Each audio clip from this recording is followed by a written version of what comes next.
Good morning, friends. Trust you're doing well. Here we are at the building site. I'm sitting on the new steps, which is just waiting for the handrails.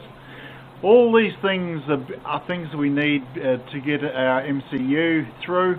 These are all essential things, so I want to thank you for your support. Thank you for those who have been putting time and effort and sweat and come out and made lunches and given money and painted boards. And as Gavin's travelling around showing everything, you'll see the changes since the last one.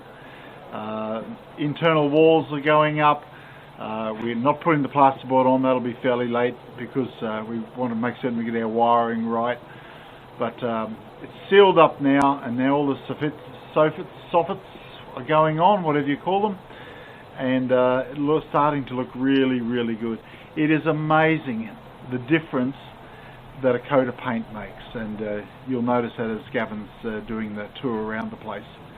The other thing is the water is now running off the roof and into a couple of small tanks, not the ones we need, but the water is not flooding under the building anymore. Not that we've had much rain, but anyway, that's beside the point. So I just want to say thank you and well done to our workers. It's been an absolute privilege, and it's great to be on this journey with you together.